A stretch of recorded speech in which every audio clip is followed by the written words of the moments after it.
Dwarves are by far my favorite race in D&D and other role-playing games. But there's something about when you tie them to a class that makes them feel not quite like dwarves anymore. For example, what would a dwarf sorcerer look like? If I say human sorcerer, I think of a sorcerer. If I say dwarf sorcerer, I think of a sorcerer but with like rocks, maybe? It just doesn't quite mesh right in your head because you already have a strong sense of what a dwarf is, but you don't already have a strong sense of what a human is. So this was in my head as I designed the forest-dwelling druidic dwarves. For this, I'm gonna pull out Smort, a dwarvish nature god that I made an episode or two ago. So he will be acting as our head of the dwarvish druidic organization. Additionally, we're gonna say they used to live among standard dwarves before getting kicked out because they protest over mining within the cave system.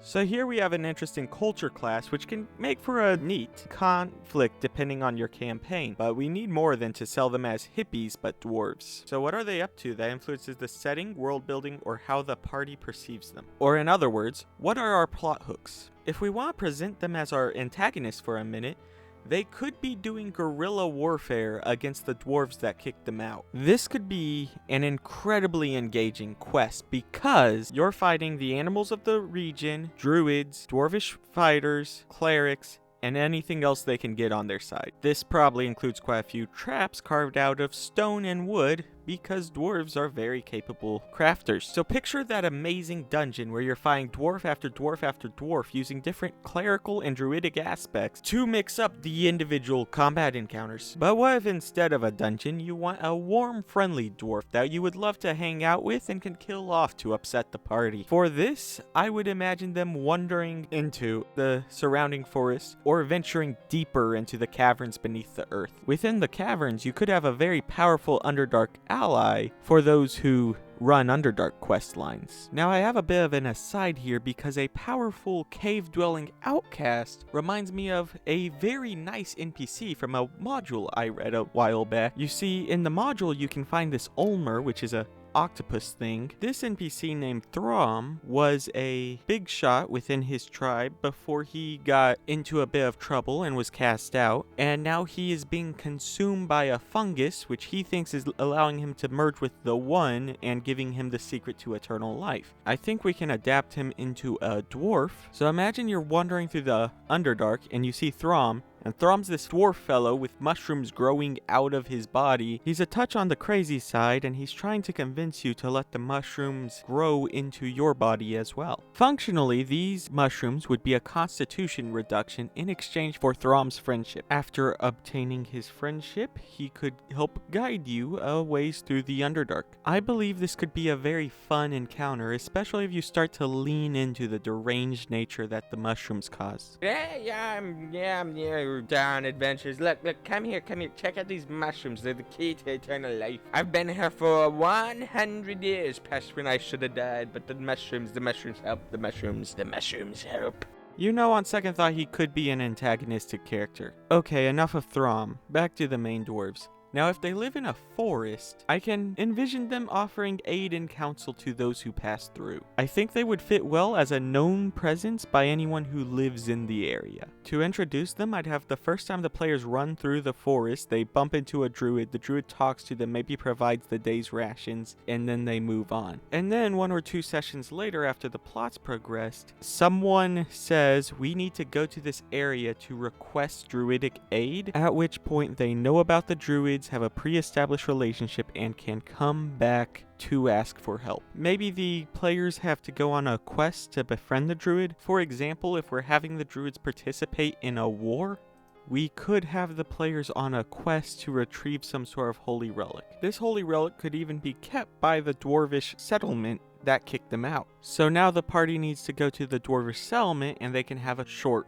heist operation. I picture this relic being able to manipulate earth, but no need to overcomplicate it. It could just have religious significance with no magical traits. Now we should probably spend a moment thinking about their culture. The first and most important aspect that I wrote about them was that they are a hyper-religious group that worship both Smort and druidic teachings. Anyone who is either not a druid or not a cleric is at the very least a follower of one of those. They do not have a formal hierarchy, but druids and clerics are considered more respected by the community, and crime is generally handled by druids or clerics as a result. Building on this, every group of these dwarves would have a location of worship. I imagine this place of worship would be a cave mouth, and what would happen is dwarves of the tribe would gather up inside of the cave, line up looking out of the opening, and a dwarf would stand in that opening and begin a chant. Then the dwarves that lined up would begin their own chant,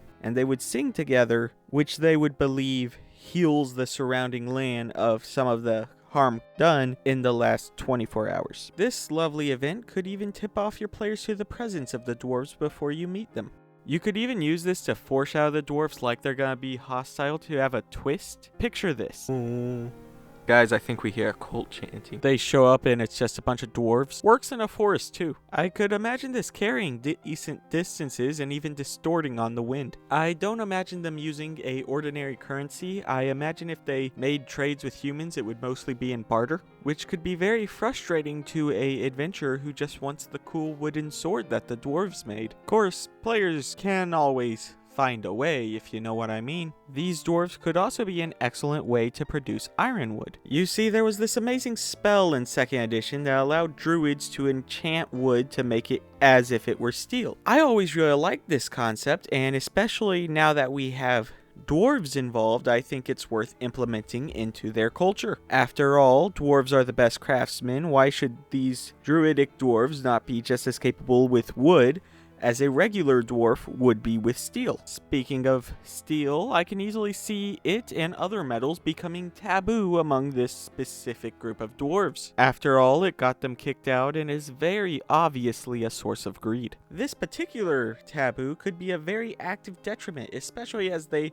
try to reintroduce themselves to other dwarves, or just deal with other species of demi-human generally. They'd also often ask guests to lay down any metal they have before entering their realm, which could very much inconvenience players if they are surprise attacked during their stay. I'd use this one cautiously. Disarming players can be very upsetting in a lot of situations, especially if they don't have some magical way of counteracting it. But the encounter could be very fun, especially if it's like goblins or something, because goblins aren't normally much of a threat, but now they're attacking a near naked person, and any wizards in the party would be left without a tank while the tank is looking for a quick weapon, probably a club or stick of some variety. I also wanted to talk about dwarves' sense of honor, because dwarves are supposed to have a high sense of honor.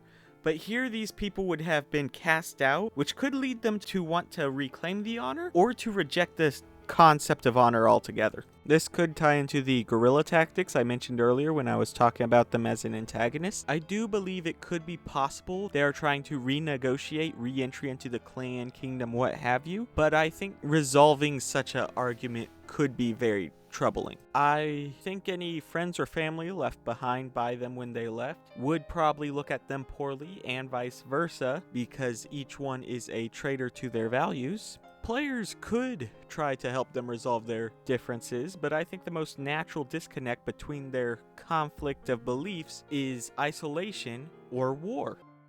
So anyway, if you like that, check out this video where I make a bug monster. It was very fun to put together and is where I came up with the original concept for these druidic dwarves.